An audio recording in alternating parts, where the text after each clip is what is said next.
This is ATN Global News. First, the headlines. Analysts accuse judiciary of corruption. Federal capital doctors, territory doctors issue ultimatum, threatens shutdown. Federal government declares holidays for Christmas, New Year. NNPCL stations drop petrol price to 965 naira in Abuja. Plane crash kills 7 persons in Mexico. Galatasaray must sustain winning momentum. Oshimen. Davido is gospel musician. Pastor Toby.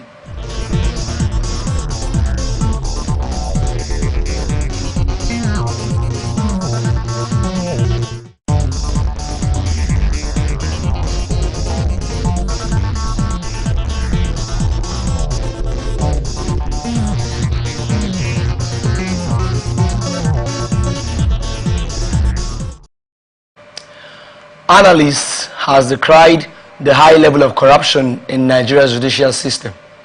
Speaking on an Atlantic television network program, Open Conversation, George Chinda said the judiciary has allowed itself to be ridiculed by politicians. Okay, look at what Tony said there, that the matter is before the appeal court, and the appeal court is quite higher than the lower court. What that means is that the lower court is not even supposed to entertain the matter in the first place. So it appears that someone somewhere is trying to, do the bidding of someone. Now, what I'm trying to say is that it is quite unfortunate that judiciary, over time, have allowed itself to be ridiculed, to the extent that whenever they give judgment, people no longer believe the judgment. They believe that, one or two things may have transpired behind the scene, which to an extent, there's an atom of truth in that. There's an atom of truth, because you will see that some of this case, even before it is delivered, you notice the outcome.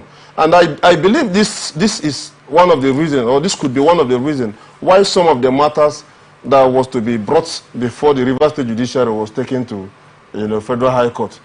That later the appeal court had to rule that the Federal High Court never had jurisdiction over the matter. Maybe not because that the litigants we are not aware that the matter was supposed to be tried first at the lower court, but because of this same, allegation that it has become Governor Fubara's supermarket, where any matter that goes there against him, you can never see the light of the day. That could be the reason why some of those matters we are taking elsewhere, where he does not have, power over the. Speaking further, Mr. Chinda advised the judiciary to act according to rule of law. It is wrong, in line with the provisions of the law, the Constitution. Right. So when any of them goes, astray by being induced to do something that is not in accordance with the law, it pains me so much. It pains me. Ordinarily, we should just resort to self-help. Everybody, go to the state of nature, where if you have power, you defeat the next person. We decided to surrender everything to the state, and they are part of the state to determine some of these things. Unfortunately, some of them takes bribe to give some kind of judgment. It's really unfair. It's so hurtful. It's hurtful. So to conclude on this particular matter, what Sonia Okocha has said, maybe he might have an evidence to show. If he has that, let him show it. And like I said, I will be one of the first persons behind him to castigate the particular judge that did that. I do not want to stay here on the national television, to begin to spew, to defame someone when I do not have, any shred of. This is coming after the embattled chairman of the All Progressive Congress in Rivers State, Chief Tony Okocha, had accused Governor Siminalayi Fugbara of interfering in the affairs of the opposition party and influencing court rulings in the state. Edo Police Command has urged state government officials and other organizations to collaborate with the police and the distribution of palliatives to forestall any stampede that could lead to death and injuries to citizens of the state. The command spokesman, Moses Yamu, said in a statement, the advice became necessary to ensure that palliatives were distributed in an organized manner free of chaos. The statement also said, following recent cases of stampedes leading to avoidable deaths in some parts of the country, the Edo State Police Command has proactively called on government officials, community leaders, religious bodies, and non-governmental organizations to collaborate with the State Command for a comprehensive and organized way of going about the distribution of any palliatives. The Commissioner of Police, Ozigi Umoru, therefore warns groups and organizers of similar events to ensure they involve the police or other security agencies to avoid such occurrences in the state, stressing that the command remains committed to always ensuring the safety of lives and property. This is coming after at least 35 children were killed in Oyo State last Wednesday. Also, on Saturday, 22 people died in Anambra State, while 10 died in Abuja, where more than 1,000 people had gathered at the church to receive clothes and food palliatives. Benin branch of the Nigerian Bar Association has condemned the recent suspension of the 18 local government area chairmen and their deputies by the Edo State House of Assembly. A statement by the chairman of the NBA in the branch, Idemudia Osifo, said the action of the House of Assembly was contrary to an existing Supreme Court judgment, referring to the situation as standing the rule of law on its head. The statement therefore calls on all actors to constrain themselves to act within the ambit of the law, adding that the law has provided the proper channels to anyone who desires to find out the true financial state of the local government councils. The association appealed to the Attorney General and all other ministers in the Temple of Justice to advise accordingly in line with the tenets, saying that the law, as a rule of law, must be seen to be above all.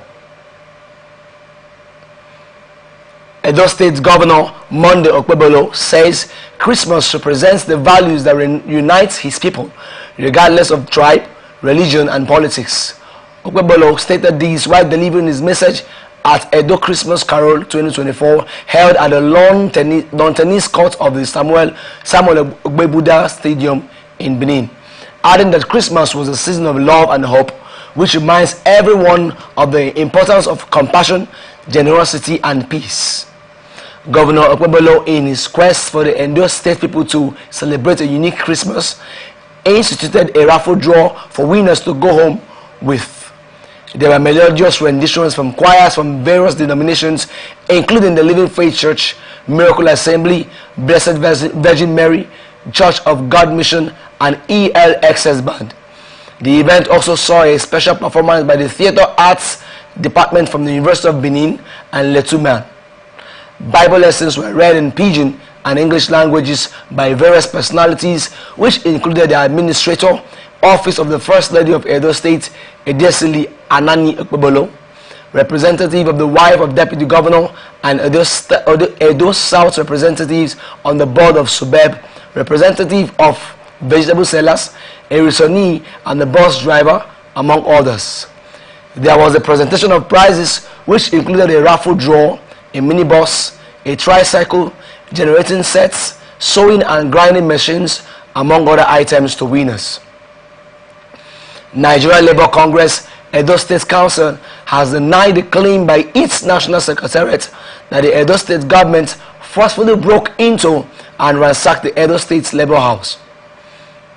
A statement jointly signed by the acting state chairman Bernard Egwe-Gide and the acting state secretary Kingsley Irotoi, the state council described the allegations as false, misleading, and baseless. The council clarified that at no point were police officers used to force entry into the labor house.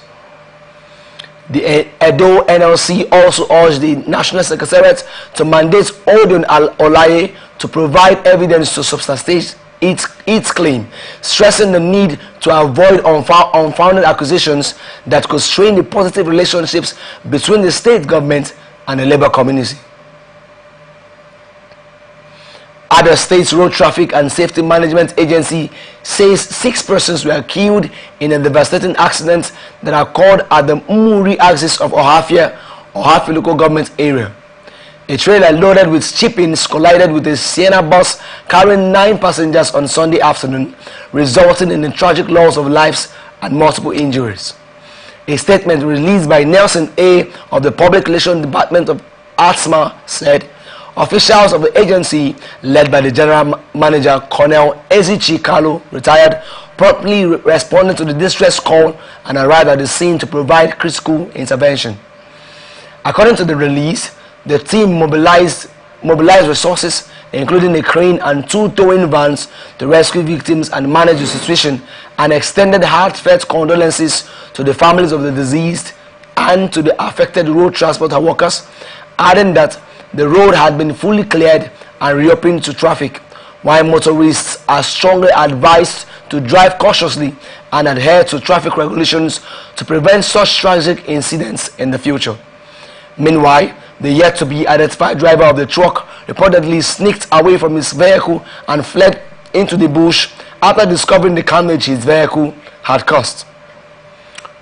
Troops of the Joint Task Force Southeast Operation Udoka have killed 13 armed members of the proscribed indigenous people of Biafra and apprehended 3 kidnappers in the southeast.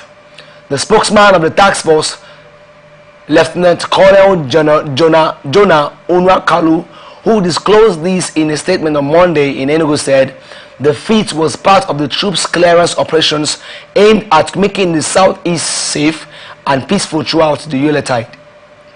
Regarding operational details, Unwakalu said troops of Sector 1 of the task force on December 21 conducted an ambush operation along Umwaka Road in 9th Mile, Udi local government area of Enugu State, to deny kidnappers freedom of action, and during the operation, troops came into contact with the kidnappers, and in the ensuing firefight, the troops killed one while others escaped with gunshot wounds.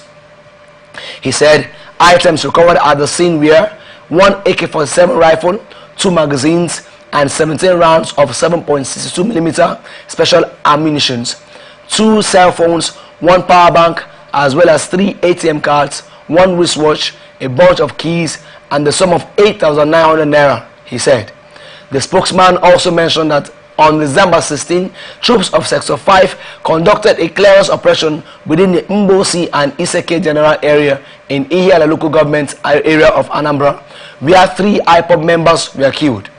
He explained that on December 14, troops acting on credible and reliable information from members of the public arrested 3 suspected kidnappers at Utungwa in Obingwa local government area of Abia. Suspected 40-year-old Ebonyi man, identified as Joshua Wanfo, has allegedly killed his wife Charity over a tuber of yam in Insokara, Eza South local government area of the state. It was gathered that the incidents occurred in the couple's home where they had lived peacefully for 17 years. Eyewitness told newsmen that trouble started when Joshua brought out yam to cook for the family, but the wife insisted on having roasted yam instead and went ahead to roast it. The disagreement escalated when Joshua became angry, dragged his wife into the room, locked the door, and beat her until she died. Lagos State government has taken a significant step towards achieving its 2024 revenue goals by training 450 revenue officers on the Lagos Revenue Portal and its artificial intelligence chatbot, Madam Shekini. A statement said the training was organized by the Office of Special Advisor on Taxation and Revenue, due participants from over 100 revenue generating ministries, departments, and agencies. Speaking at the event, the Special Advisor on Taxation and Revenue, Ogumpo Okpayemi, commended the participants and described the Lagos State's civil servants as champions whose dedication has been instrumental in the state's revenue growth, adding that Governor Babajide Sanwo-Olu launched the LRP in August 2024 to revolutionize revenue collection in Lagos. The governor also issued a statewide circular mandating all revenue-generating MDAs to integrate with the LRP as a one-stop shop for revenue matters, adding that the introduction of a unique payer ID is central to the reforms, enabling secure, transparent, and efficient tracking of revenue.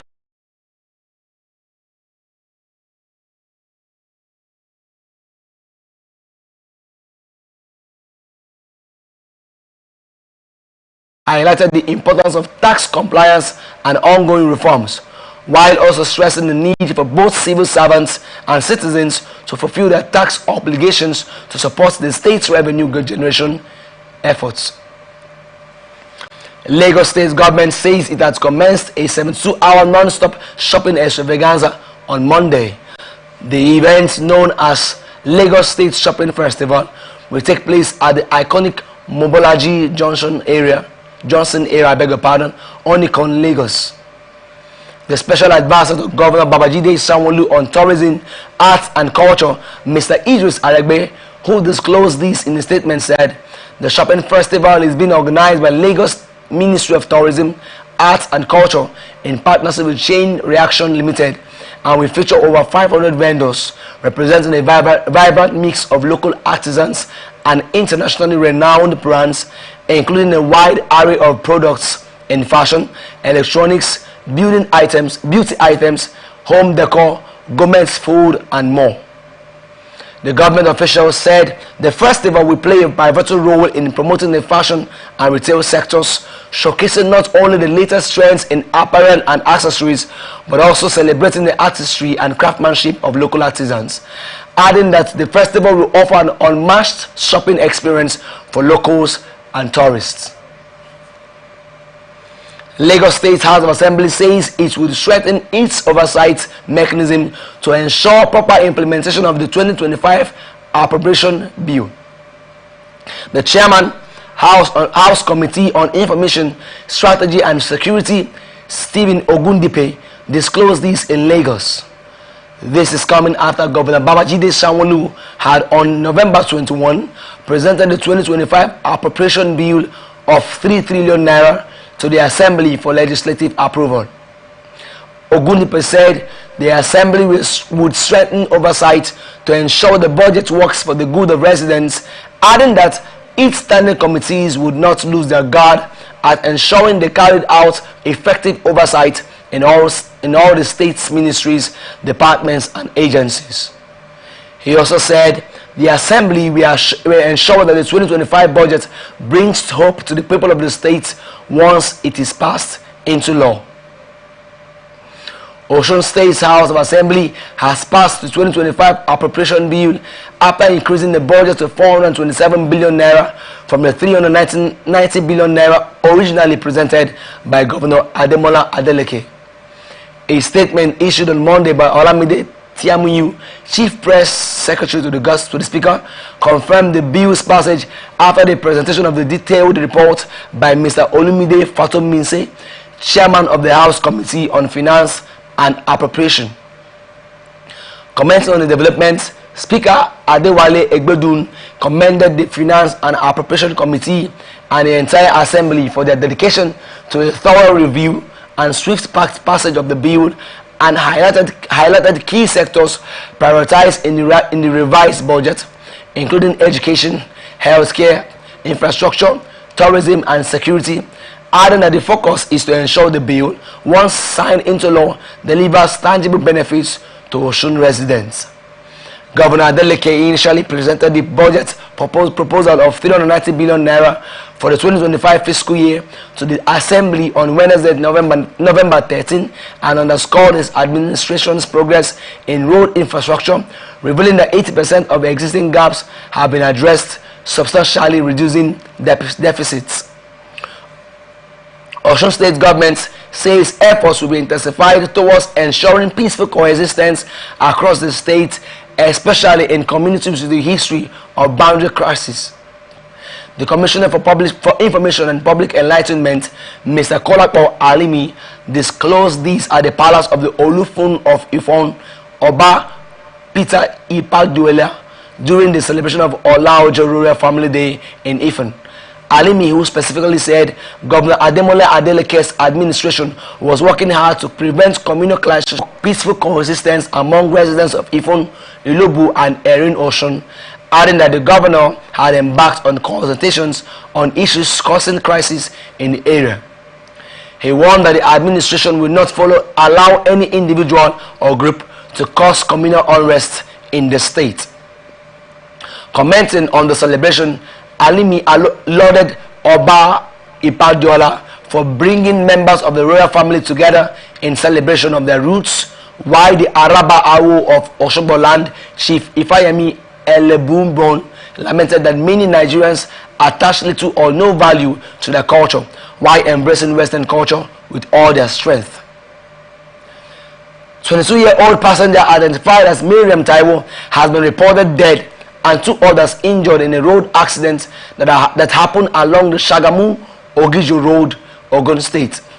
This is coming after the lone crash which involved an ash-colored Lexus 350 Jeep with the registration number KROD 858JR driven by 28-year-old Ade Awodero Idris took place near Network Hotel in Shotubo, Ogun State.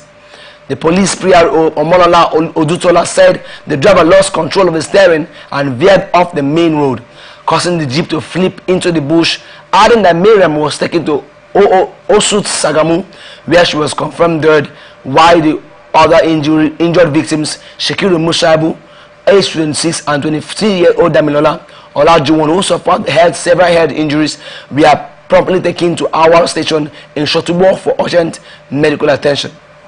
She said the incident took place near the Network Hotel in Shotubo, Ogun State, and involved an ash-colored Lexus 350 Jeep with the registration number KROD A58JR driven by 28-year-old Ade Awodero Idris, who was traveling from Shagamu towards Ogijo Road with 3 passengers.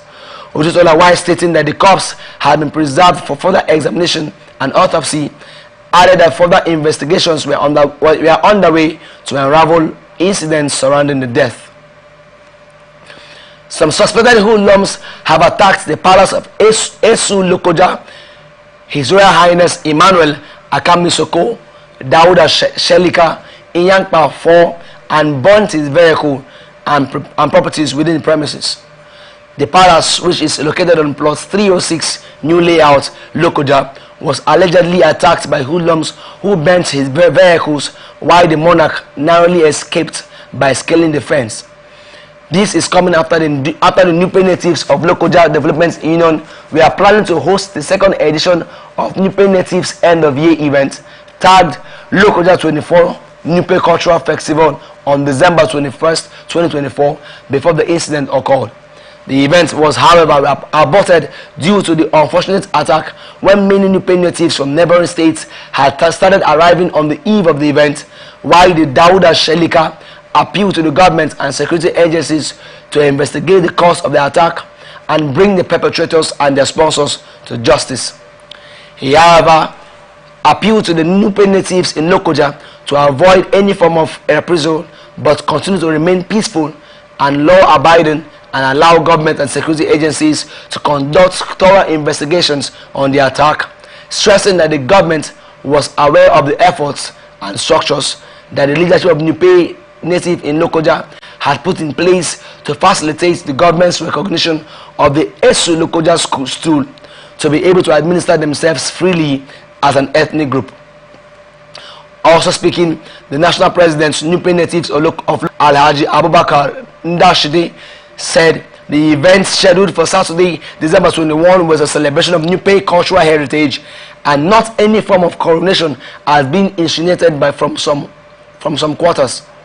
He expressed his displeasure over the aborted cultural events, noting that the union had expended so much of it and urged the government to bring perpetrators to book. Emir of Ilorin and chairman of the Kwara State's Traditional Rulers Council, Alhaji Ibrahim Sulu Gambari, has appealed to the residents of Ilorin and the state in general to be safety conscious and ensure adequate protection of neighborhood. A statement issued by his spokesman, Malam Abdulaziz Arowona, Alhaji Sulu Gambari, expressed some sadness over the numerous fire outbreak incidents that occurred in Ilorin, which claimed property worth several millions of naira, stressing that it is unfortunate to see the destruction of property at this critical period of economic trial in the country. He sympathized with the victims of the inferno and prayed that Almighty Allah will grant them the support that they desire to cope with the situation, while the Kwara State Commissioner for Works and Transport, Abdul Kwe Olododo, has disclosed that the State Fire Service, under the supervision of the Recorded Property estimated at about 817 million naira, was lost to fire in the state between January and December this year. Although the while commending the agency, said it has been able to save 17 billion naira worth of property from fire incidents during the period, while in another development, the Kwara State's fire service has warned game hunters in the state to desist from setting fire to bushes in search of bushmeat, saying that it has attended to at least 5 fire incidents caused by bush burning in December 2024 alone. The State Fire Service, in a statement by Hassan Adekunle, Principal Fire Officer and Head of Media and Publicity Department, urged the people in the state to immediately stop the dangerous and destructive practice of bush burning in the state. Kwara State government, through the Livestock Productivity and Resident Support Project, in collaboration with the World Bank and the Center for Dryland Agriculture, has trained 700 farmers and extension agents to boost food security in the state. Speaking during the closing ceremony of the week-long training program on small ruminant production and crop residue processing, Governor Abdulrahman Abdulrazak expressed confidence in the trainees' ability to produce affordable protein for the state's residents, adding that the training covered breeding and production techniques for sheep, goats, rabbits, grass cutters and snails. Represented by his senior advisor and counselor Alhaji Shaududdin Salahuddin at the event held at the National Center for Cultural Mechanization in Ilorin, the governor said the participants were drawn from diverse backgrounds, including livestock and crop farmers, retired civil servants, and youths from rural communities, and also stressed their potential to transform the state's agroeconomy. A statement issued by the project's communication and ICT officer, Kwara El Press Ganiyu Adebisi, said the governor urged the participants to leverage their new skills to support the government's efforts to achieve food security and sufficiency in the state. Governor Abdul Razak expressed his satisfaction with the impact of El Press in revitalizing the agriculture sector, highlighting the program's potential for wealth creation, adding that the government had provided inputs to over 600,000 smallholder farmers and distributed tractors to all 16 local government areas in the state to boost agricultural productivity. The chairman of the Lower Niger River Basin Development Authority, Alhaji Abdulatif Alakawa, commended the governor's vision for prioritizing agriculture in his administration's agenda. Association of Resident Doctors, Federal Capital Territory Administration has issued a stark warning to FCT Minister Nyesom Wike and threatening the deadliest shutdown of hospitals in 14 days if their pressing demands remain unresolved. Addressing journalists in Abuja on Monday, AROD FCTA President Dr. George Ebong commended the minister's strides in infrastructural development, but stressed that urgent attention must be given to the welfare of doctors, describing them as on the verge of extinction due to escalating economic hardship. The association's demands are clear and urgent. Immediate clearance of 6 months' salary arrears owed to members employed in 2023, including urgent payment of the 2024 Medical Residency Training Fund, review of the bonding policy and reducing it from 6 years to 2, implementation of skipping allowances for 2023 intakes, and issuance of the necessary letters and payment of 2024 accoutrement allowances without delay. Others are clearing 13 months hazard allowance arrears, fast-tracking the conversion of AROD Post 2 members to consultants, and to expedite employment of healthcare workers to address crippling manpower shortages. The doctors initially issued a 21-day ultimatum during their annual general meeting, which now leaves 14 days for action.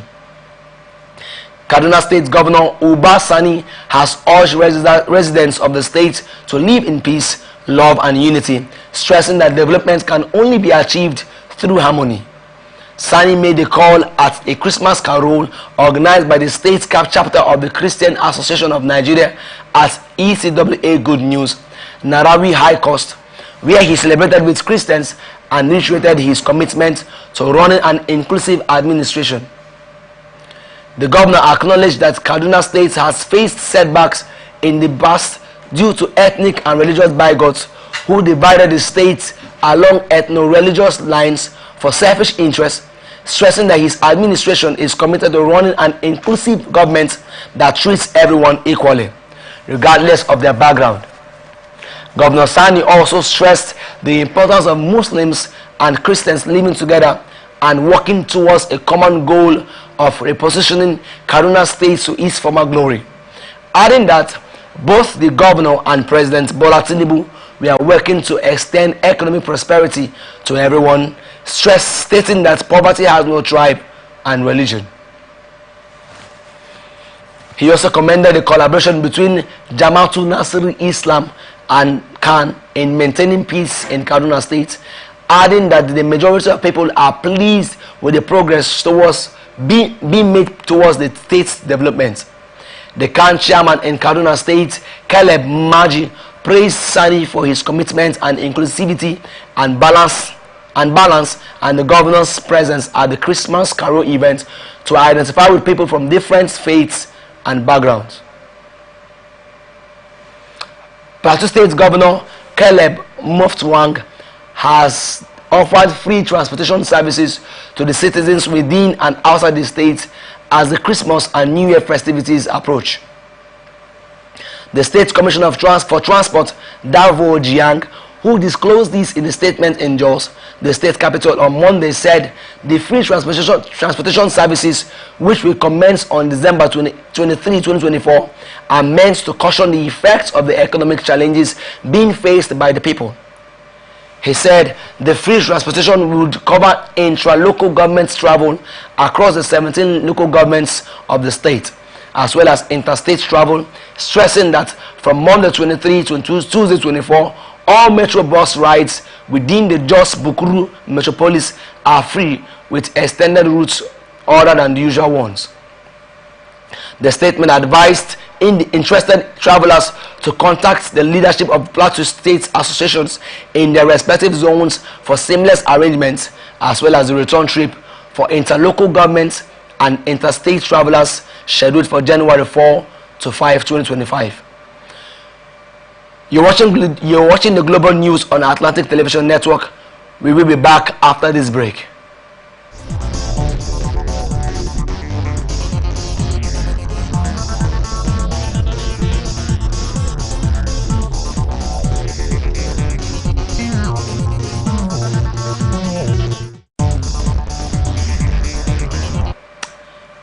Welcome back.